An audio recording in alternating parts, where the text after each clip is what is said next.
thought maybe you didn't want to be in an HOA, maybe there are some reasons that you should consider it. And so we're going to chat about that today. So one of the things that you need to think about is in an HOA, there are restrictions. Now that can sound bad because we don't like to be restricted. But the reality is those restrictions are very helpful in keeping the neighborhood looking great. There could be things like you're not allowed to park certain types of things in your driveway and leave them. Maybe you're not allowed to park in the yard. I mean, I'm okay with my neighbor not being allowed to park their car or their truck or their trailer in their grass. Um, Maybe it has some restrictions about what colors you're allowed to paint your house or that it has to be approved.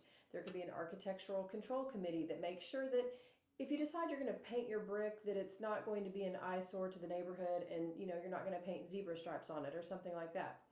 I actually have been inside a house that had a lot of zebra stripe DIY paint and it was not pretty.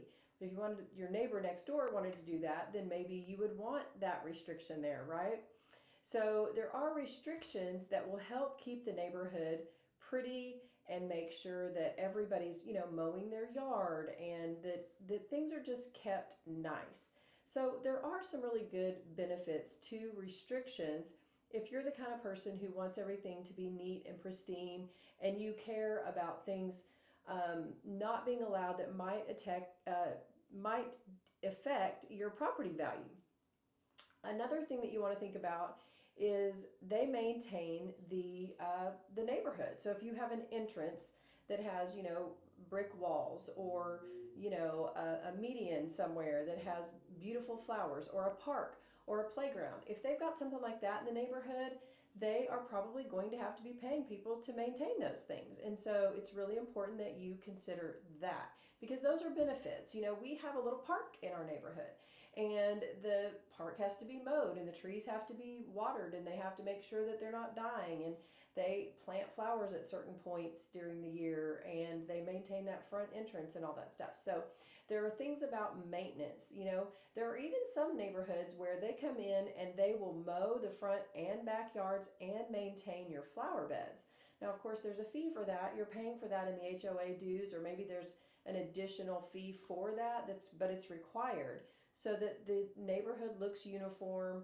And maybe sometimes those neighborhoods could be for older people who really don't want to deal with that at all, or maybe really busy professionals who just don't want to deal with their yard. And so they can live in those neighborhoods where they're not the ones planting the flowers and making sure the weeds are pulled and all those things. They just get to enjoy it and pay some money and let somebody else do it. Let's also talk about amenities. So let's just say that you could live on a lake. You could have parks. You could have beaches.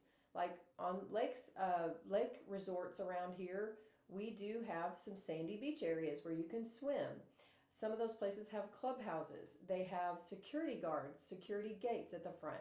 There's all kinds of things that potentially an HOA could have. Boat ramps, fishing piers, swimming pools, tennis courts. So you think about all of those amenities that are offered in that neighborhood, and that is what you're paying for in an HOA, but you get access to all of them. I mean, you could be playing pickleball every single night because of what you're paying in your HOA dues and the fact that you live in that neighborhood. So you have to keep in mind, though, all of those amenities have to be maintained and repaired, and all of that stuff is important. So those things cost money, and that's what your HOA dues are going to. But you get to enjoy those amenities. So that's a really good thing. I talked about the security gate earlier. Sometimes there's a security gate in the front of a neighborhood. Well, that security gate, some of those neighborhoods have security guards. They have to be paid. Some of them have gates that you literally can't get in unless you're called into the gate by someone who lives there. There are even neighborhoods that have EMS, and I don't know how exactly that's covered, but that's probably just part of being in that city or community. But there are, benefits to those security guards driving around the neighborhood, making sure that everything's okay and looking out for your property and maybe your kiddos if something goes wrong. There's people that are somewhat looking out for the neighborhood. Sometimes they're even police officers. So it just depends on what is important to you, but you want to make sure that you are aware of all of the benefits of the neighborhood that you're potentially considering if it has an HOA. Maybe that's a perk that you think is awesome for whatever reason for your situation or your family. Another thing is just, we talked about kind of the overall appearance, but if you think about a neighborhood that really has all of those things looked out for, like you're not allowed to have, like I said, somebody parking in the front yard, or, they've got, different driveways, or the drive up appeal. All of the overall appearance generally is managed a whole lot better in an HOA because they have people managing it, actual property managers or the HOA board who drives around and says, hey, you need to mow your yard. It's this tall. And that might sound annoying, but if you think about it in terms of your property value, when people come in, if your house is on the market, people drive through your neighborhood, they like the feel of the neighborhood because there's not anything that's kind of junked up. There's nobody that's allowed to have trash in the front yard or put a fence up around their front yard and grow a garden as tall as the house. So it all kind of has a managed and maintained feel. And so that is a benefit of an HOA if you're that kind of person.